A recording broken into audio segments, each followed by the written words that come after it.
좋으신 우리 주님의 은혜가 오늘 이 시간 우리 모든 동도의 교우들과 함께 하시기를 바랍니다. 오늘 우리가 함께 읽으실 하나님 말씀은 아모스 5장의 말씀입니다. 오늘 본문인 아모스 5장은 이스라엘에 대한 애가로 시작하는 말씀으로 아모스서에서 매우 중요한 내용을 담고 있습니다. 특히 아모스서 5장 24절은 우리가 잘 알고 또 잘 알려진 그런 말씀 중에 하나인데 1절에 3절까지 말씀이 이렇게 기록을 합니다. 이스라엘 족속아 내가 너희에게 대하여 애가로 지은 이 말을 들으라. 처녀 이스라엘이 엎드러졌으며 다시 일어나지 못하리로다. 자기 땅에 던지우며 일으킬 자 없으리로다. 주 여호와께서 이와 같이 말씀하시되 이스라엘 중에서 1000명이 행군에 나가던 성읍에는 100명만 남고 100명이 행군에 나가던 성읍에는 10명만 남으리라 하셨느니라. 애가라고 하는 것은 슬픈 노래입니다. 눈물의 노래요, 탄식의 노래입니다. 그만큼 이스라엘의 상황이 매우 절망적이다라고 하는 것을 나타냅니다. 2절, 3절은 이스라엘 상황이 얼마나 절망적인지를 구체적으로 보여주는데 상상만 해도 슬프고 두려운 현실입니다. 그렇다면 그 이유가 무엇입니까? 이스라엘의 죄 때문입니다. 선지자가 앞에서 말씀했듯이 이스라엘의 서너 가지 죄, 곧 그치지 않고 멈추지 않는 이스라엘의 죄, 반복하는 이스라엘의 죄 때문입니다. 죄가 가져오는 결과는 슬픔이며 상실입니다. 죄는 반드시 치러야 하는 대가가 있습니다. 죄에 아무런 보응이 없는 것이 아닙니다. 그냥 슬쩍 지나가거나 솜방망이로 몇 대 맞는 것이 아닙니다. 죄에는 반드시 무서운 형벌과 심판이 있습니다. 왜냐하면 하나님께서 죄를 관가하지 않으시기 때문입니다. 그러기에 죄에 대한 경고는 아무리 강조해도 지나침이 없고 또 죄 무서운 줄을 알아야 합니다. 지금의 시대는 어느 때보다 이 사실을 인식해야 되는 시대입니다. 왜냐하면 너도 나도 하나님이 없다고 여기고 여기저기서 극단적인 죄가 자행되고 있기 때문입니다.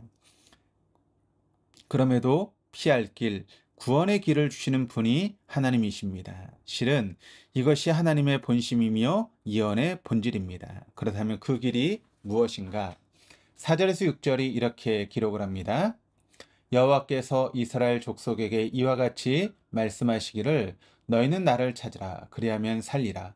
베델을 찾지 말며 길갈로 들어가지 말며 브엘세바로도 나아가지 말라. 길갈은 반드시 사로잡히겠고 베델은 비참하게 될 것임이라 하셨나니 너희는 여호와를 찾으라 그리하면 살리라. 그렇지 않으면 그가 불같이 요셉의 집에 임하여 멸하시리니 베델에서 그 불꽃을 끌 자가 없으리라. 바로 하나님을 찾는 것입니다. 특정한 장소가 아니라 생존하시는 하나님을 찾는 것입니다. 하나님께로 돌아가는 것입니다. 하나님께 돌아가 자신의 죄를 인정하고 하나님을 의지하며 하나님의 도움을 청하는 것입니다. 실제로 우리에게는 죄를 이길 수 있는 능력이나 의지가 없습니다. 죄에 굴복하지 않고 죄를 멀리하며 죄를 이기는 것은 우리의 각오나 노력만으로 되는 것이 결코 아닙니다. 우리의 의지와 각오와 노력은 이미 불완전하고 불안합니다. 우리가 죄를 이기고 다시 사는 길은 오직 하나님을 찾는 것입니다. 주님께 돌아가 주님께 우리의 죄를 인정하고 용서를 구하며 주님의 도움을 청하는 것입니다. 그러기에 우리의 의지는 하나님을 찾는 의지이며 우리의 노력은 하나님을 찾는 노력입니다. 하나님께 방향을 맞추고 그분께 나아가는 의지요 노력입니다. 그리고 하나님과의 관계 속에서 죄를 멀리하고 분별하고 죄를 이기고 성도의 길, 말씀의 길을 가야 하는 것입니다. 그러므로 하나님을 찾아야 됩니다. 호흡하듯 중단 없이 하나님을 찾아야 됩니다. 말씀을 찾아야 합니다. 매일 말씀을 듣고 읽고 또 읽고 묵상해야 됩니다. 왜냐하면 하나님은 말씀이기 때문입니다. 말씀은 우리가 하나님을 찾고 만나는 하나님의 현장입니다. 하나님은 말씀 속에서 우리를 기다리시며 우리와 관계를 더 깊이 맺어가시고 우리의 길을 인도하십니다. 우리가 가야 하는 길을 보여주십니다. 7절 이하에서 27절은 이스라엘의 현신과 여호와의 날, 이스라엘이 정의와 공의와 선을 행하라는 말씀입니다.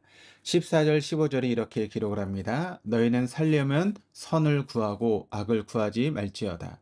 만군의 하나님 여호와께서 너희의 말과 같이 너희와 함께 하시리라. 너희는 악을 미워하고 선을 사랑하며 성문에서 정의를 세울지어다. 만군의 하나님 여호와께서 혹시 요셉의 남은 자를 불쌍히 여기시리라. 또 24절은 이렇게 기록을 합니다. 오직 정의를 물같이 공의를 마르지 않는 강같이 흐르게 할지어다.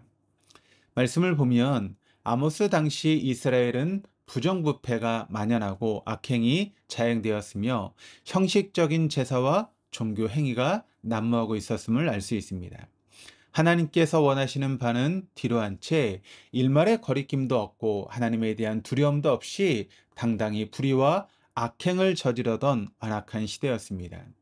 이스라엘은 하나님께서 보고 계시고 알고 계시고 오래 참고 기다리고 계시다라고 하는 것은 전혀 인식하지 못한 채 목전의 이득과 쾌락을 쫓던 범죄한 집단 불과했습니다.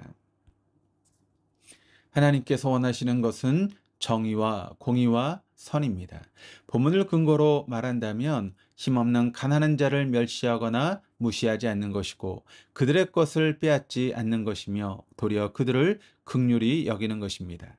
또한 자기 희생은 없는 말로만 한몫하는 종교행위를 중단하고 자신의 부유와 안전을 보장한다고 여기는 세상적인 우상을 버리는 것입니다. 궁극적으로는 하나님의 진리를 증거하고 하나님의 나라를 위해 살아가는 것입니다. 북이스라엘에 대한 선지자 아모스의 예언은 북이스라엘이 아수르 제국에 의해 멸망당하기 약 40년 전인 기원전 760년경에 있었습니다. 그리고 자료에 의하면 당시 국제 정세는 남유다와 북이스라엘에게 유리하게 돌아가고 있었다고 합니다. 그러나 그 후 약 40년 뒤 북이스라엘은 아모스의 예언대로 아수르에 의해 철저하게 멸망당했습니다. 말씀은 반드시 이루어집니다. 심판의 말씀도 구원의 말씀도 반드시 이루어집니다. 그러기에 우리 구원의 근거와 기회 또한 말씀에 있는 것입니다. 시대를 초월해 사람이 사는 길은 하나님을 찾는 것입니다. 하나님께 돌아가는 것입니다. 하나님께 돌아가 주님의 말씀을 의지하고 또 주님의 말씀에 귀를 기울이고 말씀을 따라 살아가는 것입니다. 말씀 속에서 하나님께서 원하시는 바를 행하는 것입니다. 그것이 바로 영혼이 살고 공동체가 살고 나라와 민족이 사는 길입니다. 기도하시겠습니다. 하나님 아버지, 오늘도 말씀에서 하나님을 찾는 자 되게 하여 주옵소서. 말씀에서 하나님께 돌아가 하나님의 용서와 기회를 경험하고 주가 하시는 말씀을 따르는 자가 되게 하여 주옵소서. 하나님의 정의와 공의와 선을 묵상하고 그것을 행함 속에 하나님의 구원과 회복과 인도하심을 경험하는 복된 한 날 되어줄 수 있도록 인도하여 주옵소서. 감사드리며 예수 그리스도 이름으로 기도드립니다. 아멘.